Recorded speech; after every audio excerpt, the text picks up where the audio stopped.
And the Bodhicitta field.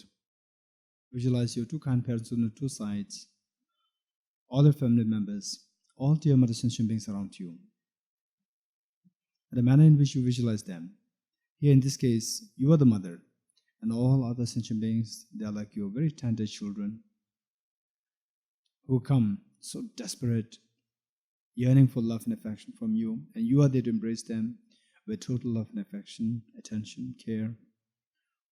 And the purpose of this practice is finally to clear the obscurations, to clear the mental defilements which obscure this incredibly precious treasure of the Buddha nature which exists within each one of us, which is the final seed to take us to the state of Buddhahood, to let us follow this path, Gade Gade, Para Gade, Para Samgade Bodhiswai. And imagine that all sentient beings are joining you, and you are leading this group, you are leading this prayer, you are leading this meditation. With that in mind, let's turn to page 3. And wholeheartedly once more, imagine all sentient beings are joining you, particularly your two kind parents. This is the best way by which to repay the kindness of your parents and all sentient beings. Enthused by great compassion, you taught the Immaculate Dharma to dispel the perverted views. To you, the Buddha Gautama, I pay homage. Enthused by great compassion, you taught the Immaculate Dharma to dispel the perverted views. To you, the Buddha Gautama, I pay homage. Enthused by great compassion, you taught the Immaculate Dharma to dispel the perverted views. To you, the Buddha Gautama, I pay homage. Independent origination, there is no ceasing, no arising, no annihilation, no permanence, no coming, no going, no separateness and no sameness. I prostrate to the consummate Buddha, the supreme among all teachers, the one who taught this peace which is free of elaborations. I prostrate to the mothers of Buddhas and of the hearers and bodhisattvas, who through the knowledge of all leads hearers seeking pacification to complete peace, who through the knowledge of paths causes those helping migrators to achieve the aims of the world, and through possession of omniscience, the subduers set forth the varieties having all aspects. Okay, we will recite this mantra 3 times together. Om ye dharma hetu prabhava hetun te shantatha gato hyavatat te shanchayo nirodham evam vati mahashramanaye swaha. Om ye dharma hetu prabhava hetun desham tatha gato hyavatat desham chayo nirodham evam vati mahashramanaye swaha.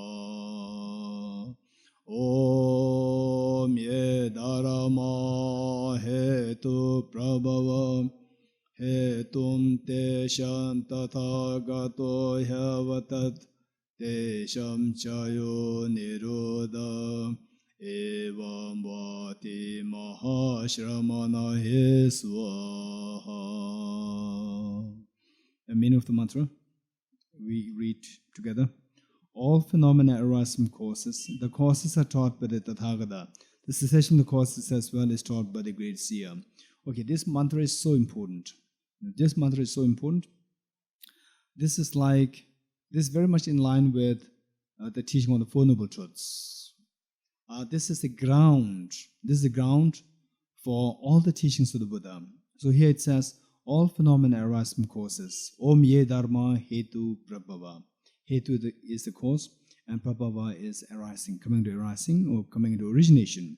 All phenomena arise from causes. Phenomena here, particularly referring to the phenomena of miseries which we dislike. The miseries which we dislike, all these phenomena, it is not that these phenomena come into being, the miseries come into being randomly or causelessly. Instead, they arise from their respective causes. Then as to what these causes are, hetum teshan tathagato hyavatat. What these causes are taught by the Tathagata. Tathagata meaning the Buddha. The Buddha taught, or Buddha indicated as to precisely what constitutes these causes. And these causes can be learned from Nagarjuna's text, which says that cessation of karmas and afflictions leads to nirvana. Karmas and afflictions arise from the fabricated thoughts, which in turn arise from the elaborations of grasping true existence. It is the wisdom of emptiness which eliminates this self-grasping ignorance. So from there we see that all miseries that we go through, they are given rise to by the contaminated karmas, one.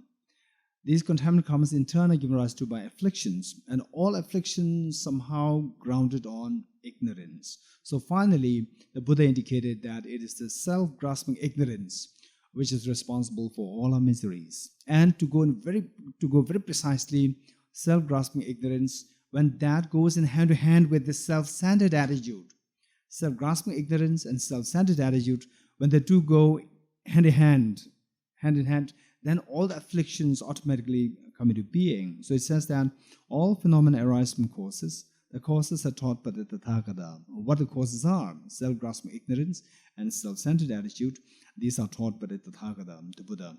And how to bring an end to these causes. The cessation of the causes as well is taught by the great seer. How to bring an end? Self-grasping ignorance. We should bring an end to this self-grasping ignorance by introducing the wisdom of emptiness. We bring an end to the self-centered attitude by introducing the other cherishing mind, altruism or Bodhicitta. So this also is taught by the Buddha, the great seer. The cessation of the causes as well is taught by the great seer. So this is the meaning. And then as we recite the mantra, just try to invoke these experiences, and then see that Om Ye Dharma Hetu Prabhava Hetum Desham Tathagato Hyavatat Desham Chayo Nirodha Evam Vadi Ma. So particularly when you say the Desham Chayo Nirodha, these courses, the cessation of these courses is taught by the Buddha. So there, one over time, as we go down the line, we will learn about what constitutes the ultimate reality, and then say the weekdays we're going to study more extensively on the two truths according to the four Buddhist schools. So from there, you will try to learn as to what exactly is the ultimate reality. Say, when we are in dream, then you are just being fluctuated, being tossed by the feeling of attachment, anger, jealousy, and so forth in the dreams. Then when you wake up, you see that everything which triggered all these fluctuations of emotions, they were simply created by your own mind. Instantly, the fluctuations of the emotions settle down, seeing that nothing is there from the object side. So this cessation, bringing an end to the miseries through understanding how everything is dreamlike. So that as well is taught by the Buddha. The cessation of the causes as well is taught by the great seer. As we recite this part, Tathagata Hyavatat Desham Chayo Nirodha. This part, Desham Chayo Nirodha Evam Vadi Mahashramana Soha. As we recite this, Desham Chayo Nirodha. The cessation, Desham Chayo, is these causes. Nirodha is the cessation, bringing an end to these causes. Nirodha. Desham Chayo Nirodha Evam thus, Evam Vati said, Evam Vadi Mahashramana Soha, said by the great seer referring to the Buddha. So, see to what extent you have the experience of emptiness, you have the experience of how everything is dreamlike. And whatever experience that you have, however little it might be, and then you try to just abide in this experience as you recite this. Desham Chayo Nirodham Evam Vadi Mahashramana Soha. Particularly, Desham Chayo Nirodha, this line. Then you just go into reflecting on emptiness, how everything is dreamlike. Okay, so this is very powerful. So this mantra is also known as the Tendel Nyingpo mantra, the essence of the dependent origination mantra, which is the hardcore. So it's written there, the Tendel Nyingpo mantra, the essence of the dependent origination mantra, which is hardcore, which is the main, which is the ground for all the teachings of the Buddha. Okay, with that in mind, let's say the Refuge and General Bodhicitta. So this does not have the Tibetan version. We will say the Tibetan version first, followed by the English translation. Sanje chudan soge chonam la chanjo pardo dane gyapsu che dage jinso kebe sonam la benjir sanje drubara sho sanje chudan soge chonam la chanjo pardo dane gyapsu che dage jinso kebe sonam ge dola benjir sanje drubara sho sanje chudan soge chonam Chanjo bardo dane gyapso che dage jinso gebe tsonamgi dola penjir sangye drubara sho. Okay, I go for refuge until I'm enlightened to the Buddha, the Dharma, and the Sangha. By my accumulations of the practice of giving and so forth, may I become a Buddha to benefit all sentient beings. I go for refuge until I'm enlightened to the Buddha, the Dharma, and the Sangha. By my accumulations of the practice of giving and so forth, may I become a Buddha to benefit all sentient beings. I go for refuge until I'm enlightened to the Buddha, the Dharma, and the Sangha. By my accumulations of the practice of giving and so forth, may I become a Buddha to benefit all sentient beings. Inspired by wisdom and compassion, today in the Buddha's presence, I generate the mind of full awakening for the benefit of all sentient beings. Okay, here, just let us quickly think about this line. I generate the mind of full awakening for the benefit of all sentient beings. So this Bodhicitta, just let us very quickly reinforce and visualize all Buddhas and Bodhisattvas in front of you, and your two kind parents, all sentient beings around you. And then you take this responsibility. Be it fake, it doesn't matter. Be it very superficial, it doesn't matter. Just let's try to invoke the thought that may I become Buddha for the benefit of all sentient beings. Okay, with folded hands, we'll say this together. May I become Buddha for the benefit of all my dear mother sentient beings. May I become Buddha for the benefit of all my dear mother sentient beings. May I become Buddha for the benefit of all my dear mother sentient beings. Abide in this experience for a while, however trivial, however insignificant, however superficial, it doesn't matter. Just abide in this experience for a while. So this is a seed. This is activation of the seed of Buddha nature which exists within you. And this thought, slowly imagine that it transforms into a spotlessly clean moon disk, horizontally sitting with your heart. This is known as the conventional Bodhicitta. Conventional Bodhicitta. Okay, now, without stopping here, you made a great commitment to become Buddha for the benefit of all sentient beings. But how can you become Buddha? What guarantees you that you can become Buddha if you put a concerted effort in this? Yes, there is a Buddha nature within me, which guarantees me that if I put a concerted effort, I'll surely become Buddha. Okay, how not that since time immemorial till now, this Buddha nature is not awakened? Because I have not found this wisdom emptiness. With wisdom emptiness, for no doubt, this Buddha nature will become manifest, unraveled, and all the defilements, mental defilements will be overcome. So what is this wisdom emptiness? Wisdom of the ultimate reality. So we quickly meditate on the emptiness. Okay, this is a very crude form of meditation emptiness. It doesn't matter. So this is going to be like the seed for the meditation emptiness, which is so precious. Okay, imagine like what the Buddha said in Upanishad Sutra, that the flowers, the brilliant flowers which appear in your mind, and the brilliant abodes or the houses which is so appealing to your mind. There is no creator outside there. It is simply your mind which creates them. All phenomena are created by our conceptualization. In a way, the Buddha is indicating, our compassionate teacher Buddha is indicating that everything is posited by our own mind, by our own conceptualization. There's nothing there objectively, nothing there as outside our mind. How do we know that things are empty from the object side, things are all dreamlike? Remember what Arjuna said.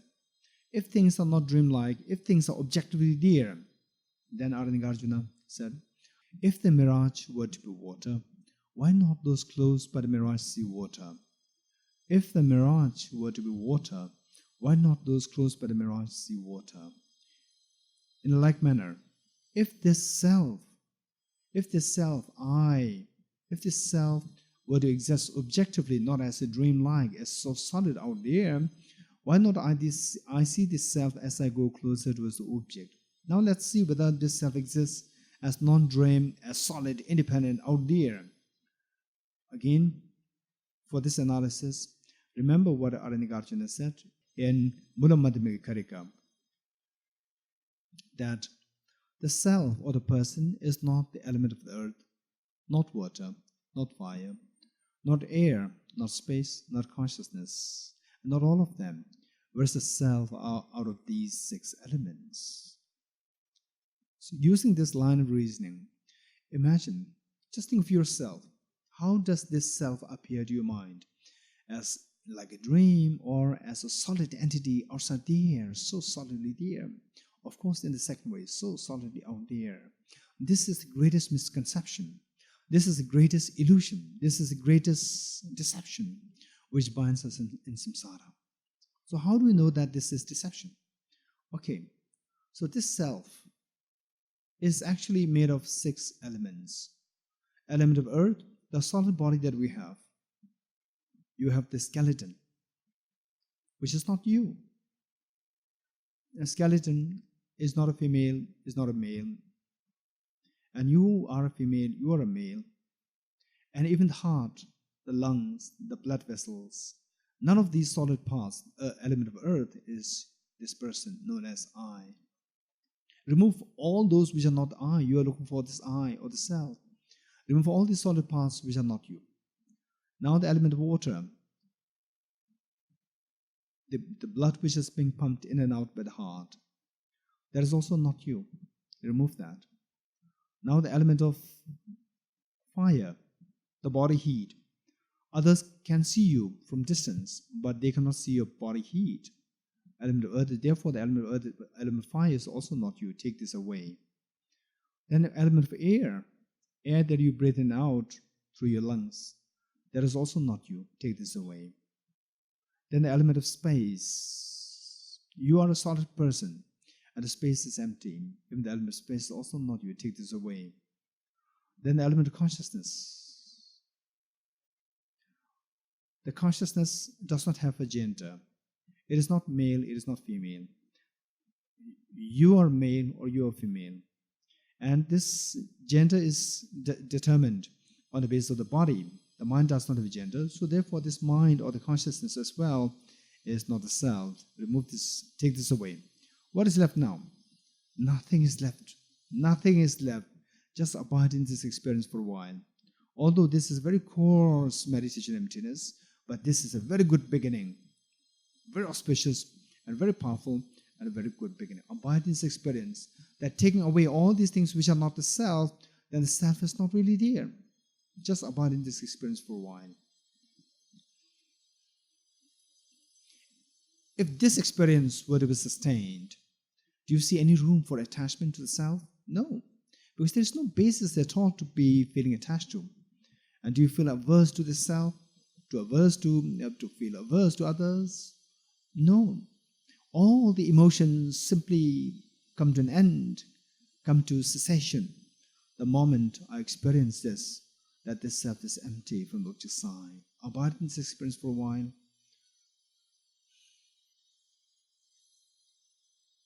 Now slowly transform this wisdom of emptiness, slowly transform it into a spotlessly clean white Vajra, thumb-sized white Vajra, vertically sitting on the moon disk which you have visualized in your heart.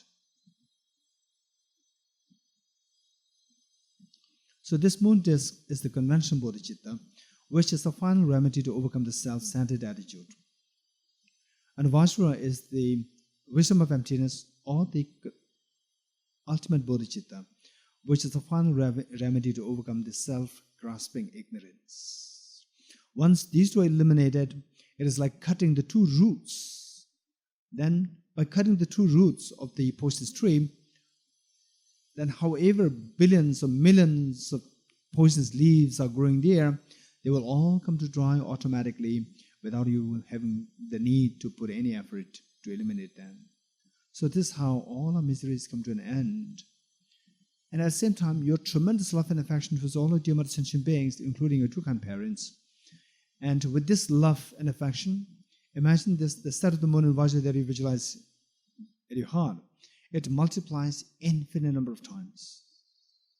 And share one with your mother at her heart, one with your father, one with each and every dear mother sentient beings. This is the greatest gift that you can offer to your mothers, the mother, the father, and all sentient beings. The greatest gift you can do, you can offer to them. And imagine all Buddhists and Bodhisattvas in front of you. They're so proud of you. Imagine what a mother would feel if the eldest daughter or the eldest son makes a promise, makes a commitment to the mother, saying that, "Mother, please rest now. You have done everything for all of us, your children. I'm already grown up. I'll take care of all my siblings. Mother, please take rest." Imagine how proud your mother will feel, how proud, how happy your mother will feel, tears rolling down her cheeks for the first time hearing that her eldest child, the daughter of the son, is taking the burden from her shoulder. Imagine how proud, how happy she will feel. This is exactly what is happening to all Buddhists and Bodhisattvas, seeing that you are doing this incredibly great practice of generating the moon and Vajra, the two Bodhicittas. With this love and affection, all Buddhists and Bodhisattvas feel, invokes the set of the moon and Vajra in the full-fledged version that they have to multiply infinite number of times. And these replicas of the Vajra moon descend in barrages like raindrops showering, to descend and merge with the one that you visualize in your heart, and the heart of the mother, father, and each and every dear mother sentient being, merge, stabilize, and bless the one that you visualize in your heart. So this guarantees you that if you put concerted effort, it will definitely take you towards the final state of the Buddhahood, where you achieve the capacity and power to benefit each and every dear mother sentient being to the state of the greatest happiness, which is Buddhahood. Okay, with that in mind, slowly come out of the meditation and let's turn to page 9 of the prayer book. In the end, there's the mantra, Tyatha Om Gade Gade Para Gade Parasam Gade Bodhi Soham. So this mantra, so we have made the commitment that I'll become Buddha. This is Bodhicitta, conventional Bodhicitta, by practicing the wisdom of emptiness, which is ultimate Bodhicitta. And in the process of practicing these two Bodhicittas, then you are to go along the path. Go along the path, take you closer towards the Buddhahood. So there are 5 steps by which you go closer towards the Buddhahood. So these are indicated by this mantra. Tyatha Om Gate Gate Paragate Parasangade Bodhi Soha. The 5 steps. So these are the 5 steps through which you traverse along the path from where you are now till the Buddhahood. And these 5 paths, I'm not going to elaborate on them. The 5 paths are, most of you know that, the path of accumulation, path of preparation, path of seeing, path of meditation, path of no more learning. Accumulation, preparation, seeing, meditation, no more learning. 5 paths. And those of you who are hearing for the first time, you can ask the others. Okay, with that in mind, and imagine that as you recite this mantra, imagine that you are just inspiring. You are being inspired by the Buddha Shakyamuni. Don't remain in samsara like this. Don't remain in the fears of samsara. Rise above. Transcend samsara, transcend sorrow, and come along the path of Gade Gade towards Buddhahood. And as the Buddha is inspiring you, imagine that you are reminding and inspiring all your dear mother sentient beings, including your mother, father, all sentient beings, telling them that, look what the Buddha is saying. Let us all go along this path towards Gade Gade and towards Buddhahood. And let's not be in the fears of samsara anymore. So this is how we should be reciting mantra. This is how we should visualize as we recite the mantra. Okay, let's recite this 7 times. Tiyatha Om Gade Gade Paragade Parasam Gade Bodhi Swaha Tiyatha Om Gade Gade Paragade Parasam Gade Bodhi Swaha Dhyata Om Gade Gade Paragade Parasam Gade Bodhi Swaha Dhyata Om Gade Gade Paragade Parasam Gade Bodhi Swaha Dhyata Om Gade Gade Paragade Parasam Gade Bodhi Swaha Dhyata Om Gade Gade Paragade Parasam Gade Bodhi Swaha Dhyata Om Gade Gade Paragade Parasam Gade Bodhi Swaha. Okay, let's continue reading from page 9, the end of the mantra. By the teachings of the three supreme jewels possessing the power of the truth, may in and out our hindrances be transformed, may they be dispelled, may they be non-existent, may they be pacified, may all negative forces opposed to Dharma be completely pacified, may the host of 80,000 obstacles be pacified, may we be separated from problems and harmful conditions to Dharma, may all enjoyments be in accord with the Dharma, may there be auspiciousness and perfect happiness here and now.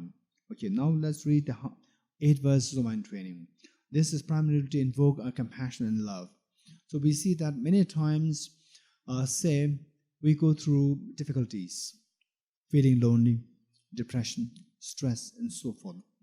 We see that this stress, feeling lonely, depression, they're like, what is really happening, psychologically what is happening is that our mind gets congested. Our mind gets congested, and then it is like, say, somebody simply binds you with a rope. And then if you're kept like this for about, say, let's say 2 hours, 3 hours, 6 hours, then 24 hours, then you just feel like relieving yourself. So that feeling is known as the feeling of depression.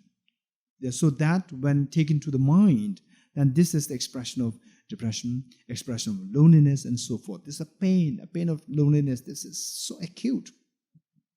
So there we need to relieve ourselves. And how do we relieve ourselves? Say, many times it happens, one, through unfortunate events that happen to your near and dear ones and to yourself. Other times it could be genetic. Other times it could be because of lack of sleep. Other times because of the worries, then it affects your sleep, it affects your digestive system, and then that in turn affects your body, and then that affects the mind. So that way, from what we're going to study, Pramāṇavārttika, we see how the body and mind, these two are very closely connected.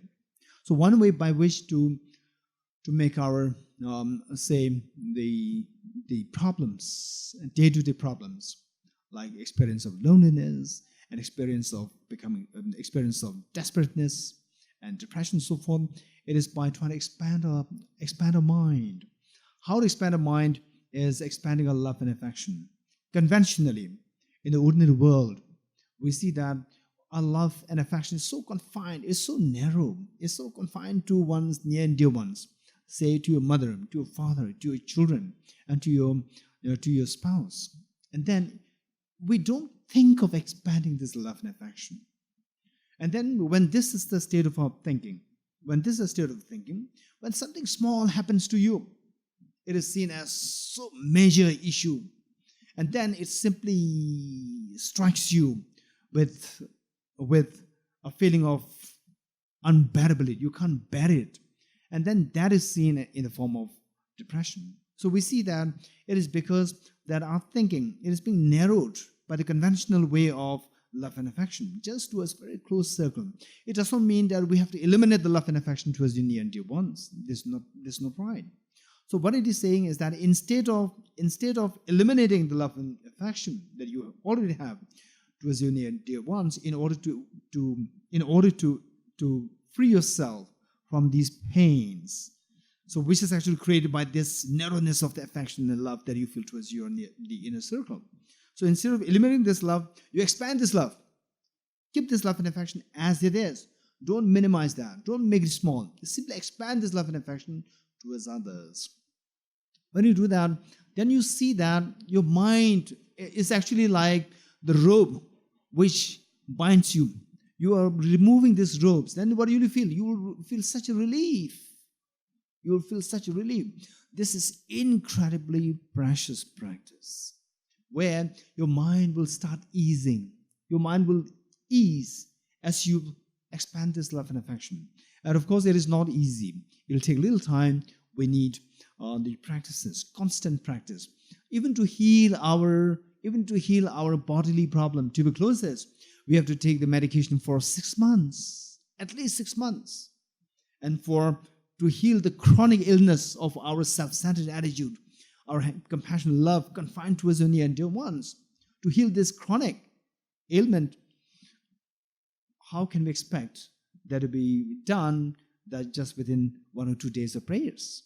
So that also requires taking the dose of compassion, taking the dose of emptiness for a prolonged period of time. So if you're successful, or if you are very fortunate, then down the line, this text, Pramāṇavārttika, will see how the say, expanding your mind on the basis of the wisdom will be emphasized there, and on the basis of the compassion is also going to be explained there. So let's pray to the Buddha that we are able to finish this text as intended within these 10 days. At the same time, at the moment, you don't know the kind of stress which I'm going at the moment. I could see the next 10 days from now and what kind of thoughts that each of you are going to have. Say those who are so regular the next 10 days, then you will see that it is like what the uranium in the nuclear reactor, right? What is the job of that uranium? It is just explode. So for those people who are going to be so punctual, regular for the next 10 days and so attentive, very likely this is a fear that I'm seeing. And those who are not going to be regular because of their job and for whatever reason, then the fear that I could envision today now is that, what is this? I'm lost. This is what you're going to go through. And this stress I'm taking now at this moment. Okay, so with this in mind, let's pray that things go well. So no matter what, the fact is that even though you are here just for a day, even though you are just for 2 days, even though you are here for, say, like 3 days with gaps, it doesn't matter. Come. This is a very, very great opportunity for all of us. Not only you, even for myself. This is a great opportunity because this lays such an imprint in our mind. Yesterday I was talking about how to imagine we are all what? Like a ordinary worn-out temples. And then the Buddhas are like the golden temples. And by no means the golden temples are very special. It is only that it is made of golden bricks. And we become ordinary because the bricks used to make this temple is the ordinary bricks. So what we should be doing is studying these things. Just remove one worn-out brick, replace it with a gold brick. And the next day, replace another brick, and then slowly, so automatically, you become a golden temple. So this is how we should be doing. And what we are doing today, say the next 10 days, this is actually something which we can't envision happening in our life. This is such a technical thing, very technical. Because it is so technical, we are not going to get the opportunity to do the same thing in our life. If you don't believe, you have your maybe 1 year or 10 years or 30 years or 40 years to live. Just see that, right? So this is a great opportunity for us, trying to tackle with something which is very difficult, which is very technical, at the same time, which is so important. Okay, with that in mind, one is how to free yourself from the mental pain, any kind of mental pain. One is to expand our love. The pain is felt here. The mother, when she has to take care of 5 children, when she sees the pain of the children, she will not feel the pain herself. Her pain simply becomes so insignificant because of her love. The more you love others, the more your love is expanded towards others, less your own pain is felt. So this is one of the secrets of happiness, one of the secrets of overcoming our pains. Another one is seeing things as dreamlike. So all the pains and fears that we are going through in the dream, by being through being chased by the ghost, the pain that you're going through because of being chased by the ghost in the dream. So that will come to an end only if you wake up from the sleep. You wake up from the sleep and you don't have to do anything. You don't have to even kick the ghost. The fear will dissolve automatically. Because of knowing that all those things what triggered fear in me in my dream was simply my own misconception, seeing the ghost to be so objectively real there. Now I see that it is just my mind. After waking up, then the fear automatically dissolves. Likewise, at the moment when we look at things here, the hall that we are in, Bangalore, which we are in, you have the people who are next to you, and the cushion on which you are sitting, and the light, this microphone, in true sense, they are all dreamlike. We fail to see them as dreamlike. We see them as so real. This is the misconception. This is the ignorance which is responsible for all our fears, for all our anxieties, for all our unhappiness, pains. Okay, so page 11 of the prayer book, 8 verses of mind training. This is meant to expand our mind by practicing the unconditional love for the sentient beings. Okay, so we will read this, and as we read them, see how much you can invoke your experiences of love and affection as pointed out in the text. Okay. With the determination to achieve the highest aim for the benefit of all sentient beings, which surpasses even the wish-fulfilling gem, may I hold them dear at all times. Whenever I interact with someone, may I view myself as the lowest amongst all, and from the very depths of my heart, respectfully hold others as superior. In all my deeds, may I probe into my mind, and as soon as mental and emotional afflictions arise, as they endanger myself and others, may I strongly confront them and avert them. When I see beings of unpleasant character, oppressed by strong negativity and suffering, may I hold them dear, for they are rare to find, as if I have discovered a jeweled treasure. When others, out of jealousy, treat me wrongly with abuse, slander, and scorn, may I take upon myself the defeat and offer to others the victory. When someone whom I have dispelled, or in whom I have mistreats me in extremely hurtful ways, may I regard him still as my precious teacher. In brief, may I offer benefit and joy to all my mothers, both directly and indirectly. May I quickly take upon myself all hurts and pains of my mothers. May all these remain undefiled by the stains of the 8 mundane concerns, and may I, recognizing all things as illusion, devoid of clinging, be released from bondage. So I added this, the end prayer, one stanza here, from Lama Tsongkhapa's prayer. So up to this point, many people, they feel little dejected or little demoralized, inferior, may I be the loser, may everyone, and then what's the value in myself? They feel so, low. So then I added this prayer from Lama Tsongkhapa's to boost it's not to feel yourself dejected, just valueless. No. What 8 verse 1 training. So there, what is being done is meant to reject, meant to exterminate, meant to shatter the ego, our ego. In fact, our ego is the one which disturbs us. Our ego is the one which puts us in miseries all the time. So it is meant to shatter yourself. It is meant to shatter the ego, which shatters you. So when you shatter, when you break this ego to pieces, when you shatter this ego to pieces, then the self becomes devoid of the ego. Then this is the greatest relief that you could feel. This is the greatest joy that you could feel. So it is, up to this point, it is to shatter the ego and not to shatter the self. But still, to boost our sense of confidence, then the last stanza is added. Okay, let's read this. From my 2 collections, vast space that I've amassed, from working without effort at this practice for a great length of time, may I become the chief leading Buddha for all those whose minds, wisdom eyes blinded by ignorance.